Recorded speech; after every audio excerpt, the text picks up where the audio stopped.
नमस्कार प्यारे बच्चों। तो आज जो है अपन कक्षा 10 के लिए प्रश्नावली 5.2 का प्रश्न संख्या 14 को आज डिस्कस करेंगे। इसको डिस्कस करने से पहले मैं आपको बता देता हूँ कि इससे पहले के जितने भी वीडियो हैं उनकी मैंने एक प्लेलिस्ट बना दी है, तो उसका जो लिंक है वो प्रत्येक वीडियो के डिस्क्रिप्शन बॉक्स में दिया हुआ है, तो आप वहाँ पर जाकर उनको देख सकते हैं। पूरी की पूरी जो प्रश्नावली है बिल्कुल एक सीरीज वाइज प्रत्येक क्वेश्चन का अगले क्वेश्चन में क्रम वाइज उनको बनाया हुआ है, तो उसमें आप उसको देख सकते हो। तो देखते हैं आज प्रश्न संख्या 14 क्या बोल रहा है। ये बोल रहा है कि 10 और 250 के बीच में 4 के कितने गुणज हैं। देखो, सबसे पहले तो अपन को ये समझना पड़ेगा कि 10 और 250 के बीच की जो संख्या है उसको थोड़ा सा लिख देते हैं अपन। तो ये हो जाएगा आपका, जैसे 10, 11, 12 और 13, 14, 15, 16 बहुत है। और इसी प्रकार से ये जो संख्या है वो आपकी कहाँ तक है, 250 तक है। ठीक है बच्चों, यहाँ तक अपन ने इसको लिख दिया। अब ये बोल रहा है इसके बीच में आपको वो संख्या ढूंढनी है कि जो 4 के गुणज में हो। देखो बच्चों, गुणज का मतलब ये होता है कि ऐसी संख्या जो 4 के पहाड़े में आती हो। मान लो जैसे 4 को मैंने 1 से गुणा किया तो 4 आया, 4 को 2 से गुणा किया तो 8 आया, 4 को 3 से गुणा किया तो 12 आया। माने जो 4 के पहाड़े की जो संख्या है वो सारी संख्या कितनी है इसके अंदर, उन्हीं को अपन क्या बोलेंगे, गुणज बोलेंगे। तो यहाँ पर लिख देता हूँ मैं 4 के गुणज। तो 4 के गुणज का मतलब हो गया कि सबसे पहले ऐसी संख्या जिसमें 4 का भाग जाता है। बिल्कुल वैसा ही होगा, क्योंकि जो गुणज है उसमें 4 का भाग जाएगा। तो बात करें 10 में 4 का भाग पूरा पूरा नहीं जाता, 11 में नहीं जाएगा, किस में जाएगा, 12 में जाएगा।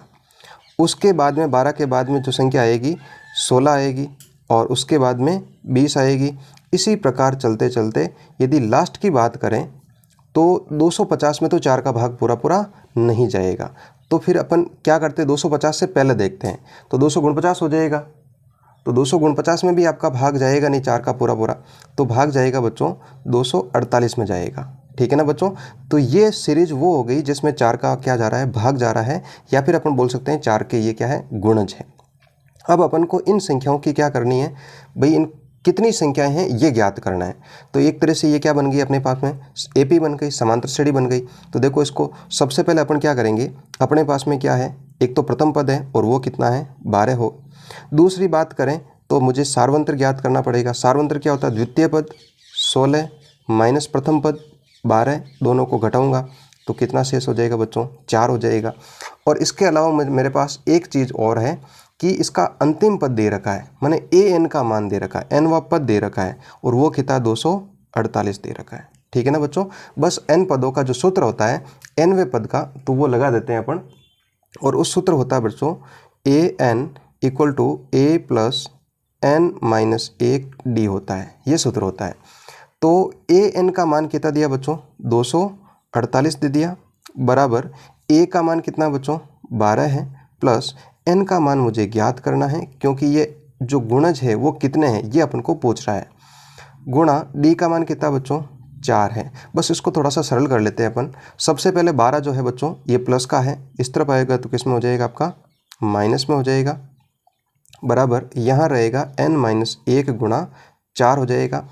248 में ये 12 घटा देता हूँ तो आपका जो शेष रहेगा वो रहेगा 236 शेष रहेगा। यहाँ पर रहेगा n माइनस 1 गुणा 4। उसके बाद में बच्चों यहाँ पर जो 4 है वो गुणे में है, उस तरफ जाएगा तो किस में हो जाएगा, आपका भाग में हो जाएगा। तो इसको देखो इस प्रकार लिखेंगे, 236 बट्टे में आपका 4 हो जाएगा, बराबर n माइनस 1। ठीक है बच्चों यहाँ तक। अब अपन क्या करेंगे, 4 का इसमें भाग लगाएंगे।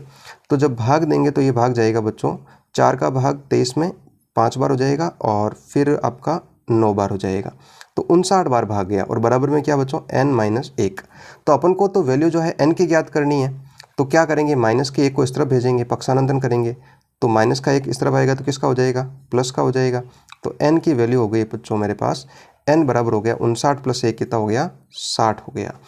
तो जो 4 के गुणज है बच्चों उनकी संख्या मेरे पास कितनी आई है, 60 आई है। तो बस सवाल मेरे से यही पूछ रहा था कि 4 के गुणज की संख्या कितनी है, या 4 के गुणज कितने हैं। तो 4 के गुणज कितने हो जाएंगे बच्चों, 60 हो जाएंगे। ठीक है बच्चों, इस प्रकार से इसका उत्तर निकालना है। एक बार आप वापस देख लें और इसका स्क्रीनशॉट ले लें। ये आपका क्वेश्चन है। पहला स्क्रीनशॉट आप यहाँ तक ले लिए और उसके बाद में ये दूसरा स्क्रीनशॉट। ठीक है बच्चों, तो इस वीडियो में इतना ही, आज के लिए इतना ही। फिर मिलते हैं अपन नए वीडियो के साथ में। तब तक के लिए धन्यवाद। जय हिंद, जय भारत।